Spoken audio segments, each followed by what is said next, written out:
Hey, this is David Wolinsky back with another audio interview from the archives of NoDon'tDie.com. This time I'm bringing to you the first half of my conversation with cartoonist and comics theorist Scott McCloud. We spoke on October 12th, 2016. If you'd like to read a full transcript of our conversation, you can check the link below, and also below you'll see a link to my Patreon, where your support helps me continue on with this project. Thanks.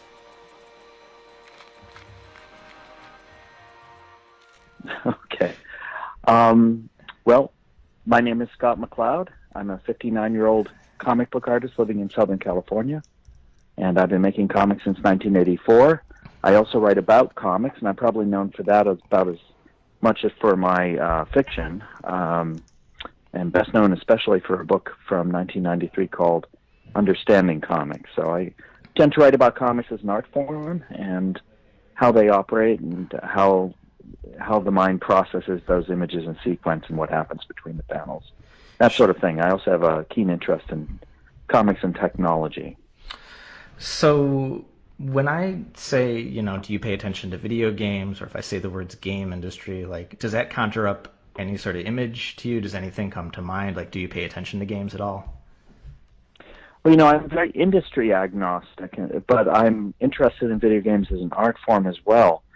And just as with comics, I think that there's a kind of creative DNA at the heart of most mediums of expression or entertainment, and it often gets obscured by the circumstance of various companies, characters, genres, habits that people fall into. And sometimes we can mistake an art form's history for its potential future. I think video games are certainly in that category.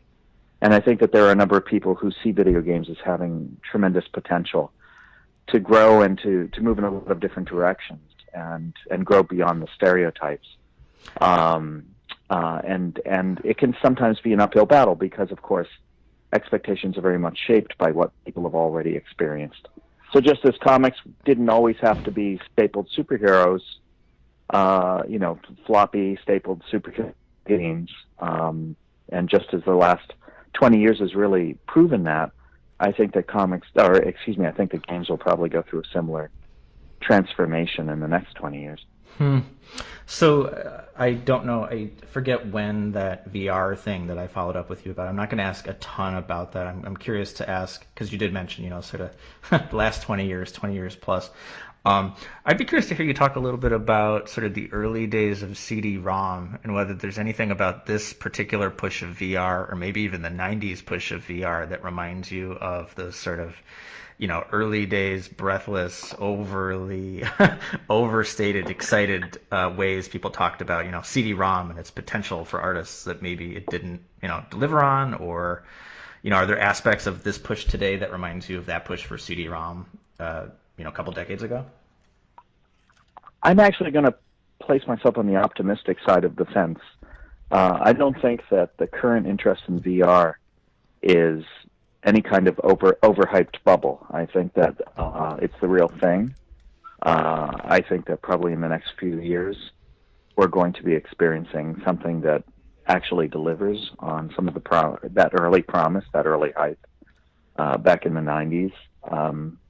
Paul Sappho, I think it said something to the extent that it takes about 20 years for new ideas to kind of go through their hype cycle and, go through early implementations, a lot of hype and a lot of excitement, and then kind of die on the vine and be buried and forgotten and then actually happen. And we do see that with a number of things. The web itself went through something like that. The people like Ted Nelson making lots of noise in the early 70s, but it wasn't really until the early 90s that things got interesting. VR is like that for a number of reasons. I think that maybe the most important, there were certainly technical limitations, of course. Latency and processing and all. It's not a simple problem to implement that stuff, but I think maybe there was also a misunderstanding of its value. Something that I've come to understand recently is the ways in which we're able to cognitively model 3D experiences so forces, things like moving about a scene, or occlusion, or foreshortening, or atmospherics, and all these things help create a sense of a 3D space in our minds. So that when you add parallax in the form of, let's say 3D glasses at the movies, that helps bolster the effect of 3D, but it's not as transformational as I think many of us really expected. We expected that once true 3D movie-going experiences came along, that it would just knock our socks off, that it would become indispensable, and that hasn't happened. Mm-hmm. And that's because we were able to produce that interior sense of navigating a 3D space pretty well previous to that. But where parallax is very important, where having those two eyes, those two subtly different vantage points on the world through those two eyes becomes enormously important, is in the manipulation of things in 3D space. And that's, I think, one of the reasons why it was exciting for me to try Tilt Brush recently. The business of creating something in 3D space, where, painting a line and painting another line directly in front of it or between it. That's a very different experience because it's not a spectator sport. It's not a matter of just leaning back as you might with, one of those New York Times videos on your Google Cardboard viewer. It's different to make something. It's different to manipulate something in space with your hands. And that was the missing ingredient. And I think that's going to be the game changer. It's still siloed in this high-end, expensive, computationally intensive little ivory tower, and we're not entirely sure when it's going to be released from that and become more mainstream and more accessible. But I'm interested to see what happens with low-rent alternatives like the controller that's being introduced for cardboard, and the inevitable to get it out there in a more affordable way, or PlayStation and whatnot. Well, so you mentioned movie-going experiences, and I'd be remiss if I didn't ask you a little bit about the rise of superheroes in movie theaters. I think there's a similar parallel in video games with things that are superhero or superhero-like have sort of dominated the mainstream of video game releases for a long time. Maybe this sounds like an obvious or abstract question, but why do you think things have sort of settled to be that way, where superheroes are not considered niche and things that are not are? They're just being done well. Power fantasies are a pretty basic kind of button pushing that a narrative art form can provide. I think previous to this era, they just weren't done particularly well. Along came people who better understood what the appeal was and how to leverage it, who better understood how to take something that had a certain amount of ridiculousness to it and turn that ridiculousness to their advantage. I'm thinking of, like the terrific sense of humor in a movie like The Avengers, for example, which nevertheless has a fair amount of gravity and drama to it. Not in spite of the humor, but to some degree because of it, because it doesn't have this humorlessness that can sometimes weigh down things like that. It's important. When looking at comics and superhero movies, I do want to stress that superheroes are a genre which was born within that art form, but it's not synonymous with it. And one of the first battles that we started fighting way back in the 80s was trying to get across the message that comics are not a genre; they're a medium, and the genre is just a subset of that medium. And obviously, the same thing is true with games. But it's not. The problem is not success breeding success. The problem occurs when you have a field in which either our attention or literal shelf space in the case of physical markets, brick and mortar markets, Hmm. such that even as a popular genre may be growing and thriving, you still need that that open space for other new ventures, new genres, new subject matter to at least be born. And for much of the 20th century, that was impossible. You know, as soon as you had a genre which was selling 20% better than the other genres, it took up 100% of the shelf space. It didn't reflect its potential proportionately. It simply took every atom of oxygen there was. Well, it's interesting, I think, in the case of superheroes, because I think we're talking about, some of even the more mainstream superheroes. Some of these characters have been around for like 50, 60 years, sometimes longer. And yet I Yeah. feel sometimes when they're marketed that there's still they're trying to tap into sort of the nostalgia element. I mean, I don't know if you hmm agree with that, but how can we be nostalgic for something that never really took a break? Yeah, I don't think the nostalgia really drives the current spate of superhero movies. I think it may produce nostalgia for some to look at that stuff and remember the comics they read as a kid, but nostalgia is certainly not the selling point. Not for most of its audience. You know, most of the audience for most of those movies probably they haven't read, old Roy Thomas, John Buscema issues of the Avengers. I mean, Right. that's a pretty small slice of the public. I think most are picking up on it because it's really fun and people are flying around and hitting things. And it's cool. They're just cool. There've been a lot of great. Enjoy them. I think they're good movies. I think a lot of the Marvel movies were good. I think that other stuff like Scott Pilgrim or American Splendor or Ghost World were fantastic movies.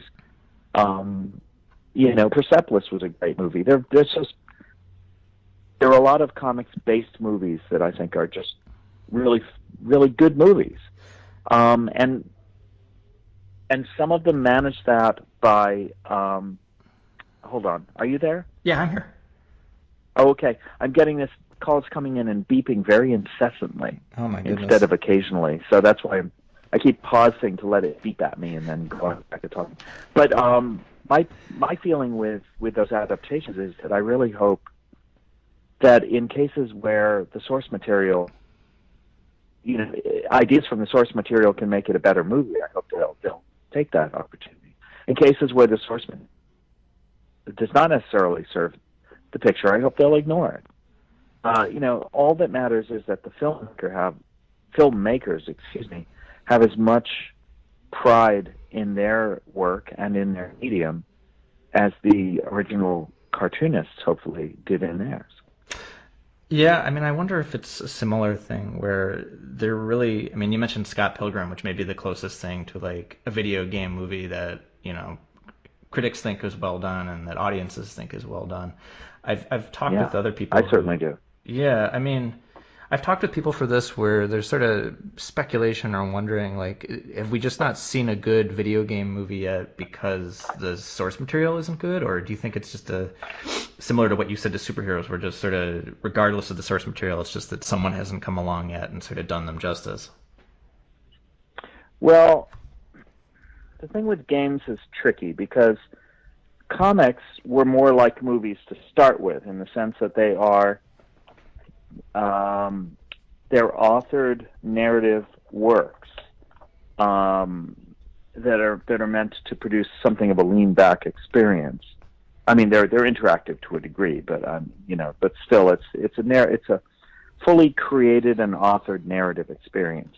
Whereas games, by their nature, at their heart, are that experience is authored by the user, and so it can be frustrating having something that's overly constructed as a narrative experience.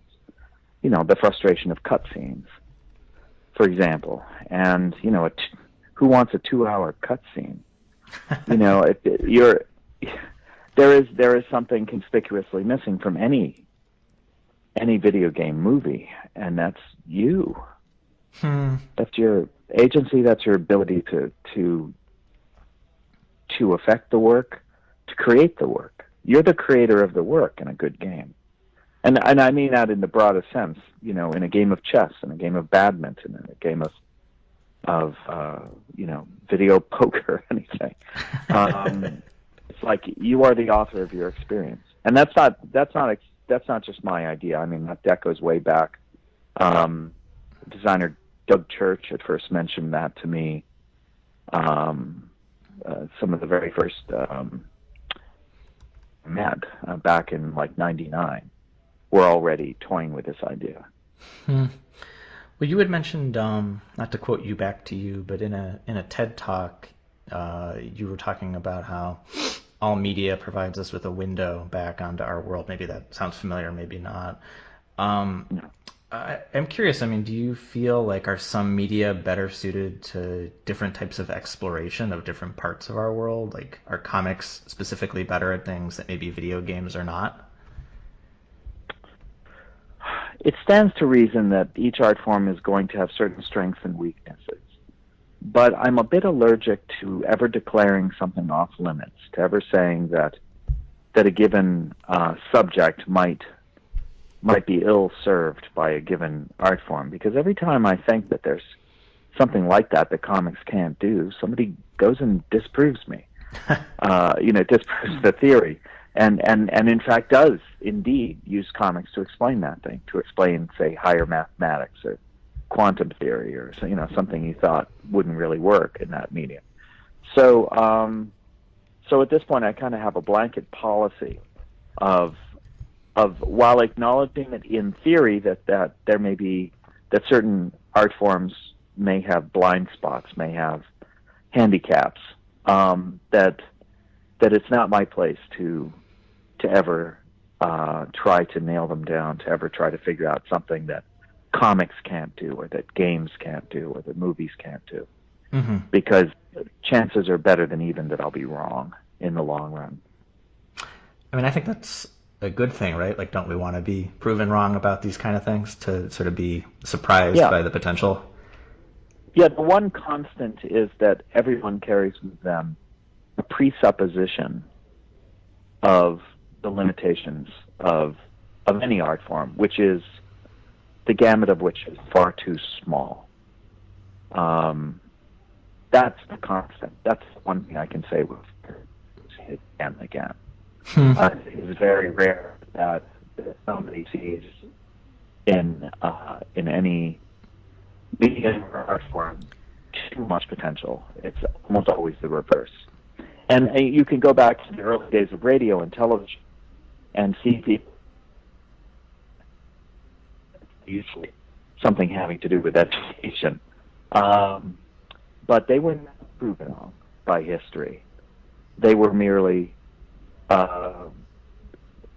reduced, overlooked prophets by short-sighted implementations of generations that followed. Meaning they weren't wrong. They weren't wrong about the educational potential of radio. They weren't wrong about the potential of television. That's simply not where audiences and industries happen to go. Well, similarly, I wanted to talk to you a little bit about just the internet and the way that it has changed things for creators. So I think rather than talk specifically about video games, I wanted to dip back to something that you, I think, were one of the first, or among the first, supporters of, or critics on, or commentators on, which was micropayments for creators. And I know, obviously, you said you're reluctant to hammer things down, but you do have that, Bill of Creators' Rights. I mean, how have your opinions about micropayments changed over the last almost 15 years now? Well, for years, I'd have to say micropayments was kind of my Waterloo. I mean, I was fascinated by and extremely passionate about several different aspects of comics and technology, about digital production, digital distribution, and maybe most passionate about the creative possibilities of comics when released from the constrictions of the printed page, something that I think a lot of people still don't fully understand. But when it came to the business of I saw that, what I call that frictionless economy. I saw the most important component of that, the ability of people to pay fairly small amounts of money very quickly and easily. The equivalent of just tossing nickels and dimes back and forth. Mm-hmm. And some said that it was technically impossible, which is ridiculous, and I think it's ridiculous now. And some, like Clay Shirky, insisted that it was a poor fit to the way people actually consumed media, and it was just wishful thinking on the part of producers.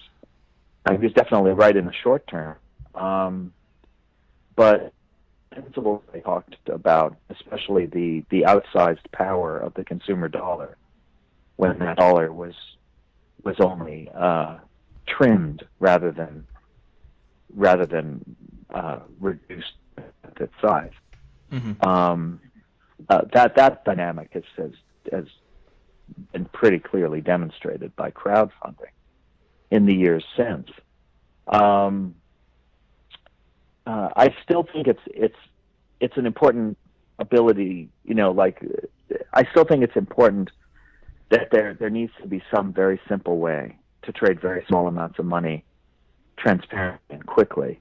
But the pay-per-play aspect of it is, at this point, it's pretty unlikely that we're going to have anything quite like what I envisioned anytime in the next 20 years.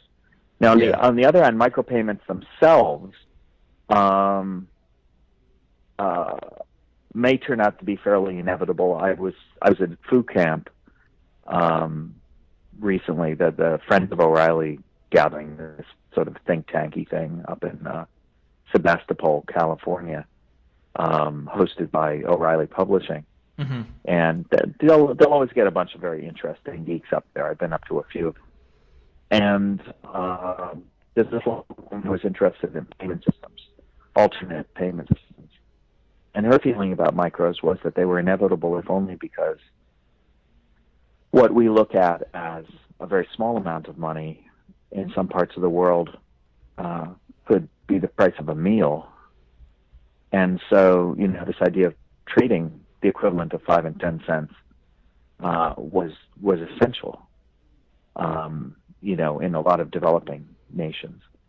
And that makes a lot of sense. She also felt that it could be very decentralized. I thought there had to be a centralized form of alternate currency with a trusted vendor, and she thought that there could be many vendors of the currency, which is interesting and not something I'd really considered at the time. But then, I'm a cartoonist, so what do I know? Don't say that a half hour into my interviewing you. I'm hoping to learn some things here. No pressure though.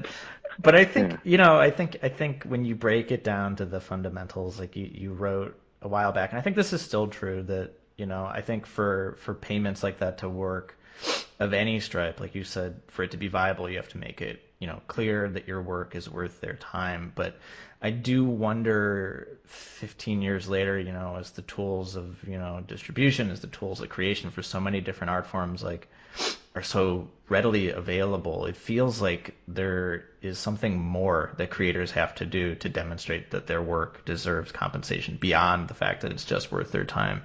Would you agree with that, or do you feel that it hasn't really changed? Clearly the value proposition is one of the things that's on micros. I'm sure the critics of micropayments would point to other aspects of it as well, and I don't have a lot of authority to contradict them at this late date. Sure, we failed, but I do think that maybe the value proposition for any economy requires a certain amount of stability. You mean in the greater economy? In the economy generally, you need a certain stable series of reliable experiences, repeated over the course of months and years and decades, um, such that if there is a sort of a ramping up of value in a given case, that everybody is very, very clear on exactly what that is. And at the time that we were trying to push this back in 2005, my God, I mean, it was the Stone Age. In internet terms, yes. We didn't even have reliable JavaScript yet. I think that back then the value itself was in flux, and value requires a certain amount of stability. Do you feel like, I probably, it's not a surprise for you to hear if I'm a writer, you can assume some certain things, and I certainly have known musicians and artists of all stripes have always had trouble paying rent, but the consensus among my circles is that there seems to be like a disappearing or just a complete lack of sort of the,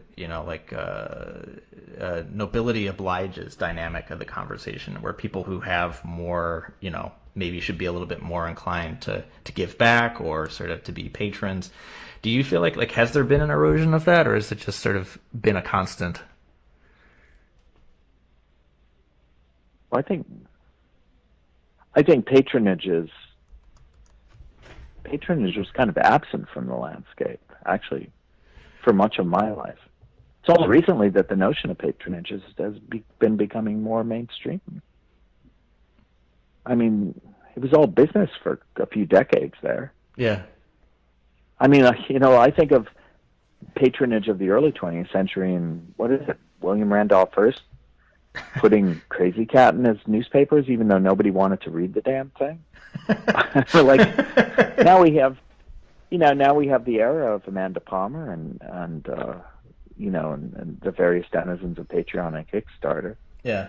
That seems to me to be a much more robust landscape of patronage than anything we had, let's say, in the 80s. I'm not even sure. I mean, apart from people giving money to their local symphony or NPR, I mean, what was patronage in those days? I think it feels like a centuries-old concept. Yeah, I think that, yes, and with some centuries-old baggage and potential toxicity, but no, I think that they resent that sense of sort of disenfranchisement among a lot of young artists has more to do with what used to be a more broad and stable entry-level industry. The idea that, you could always get work somewhere doing something for somebody. Like when I was an illustration major in Syracuse in the late 70s, early 80s, it was understood that if you're an illustrator, well, you could always work for Screw. There was this magazine called Screw that a lot of alumni of Syracuse or School of Visual Arts could always get some illustration work at Screw. That was kind of like getting work at the post office, you could work at Screw for a little while. That's one of the things that's disappearing, is that sort of that guaranteed shitty paycheck. This is true. For artists. But that wasn't patronage, of course. That was just the industry. That was just the flotsam and jetsam. That was a job. Right. It's a job, and it's an actual job.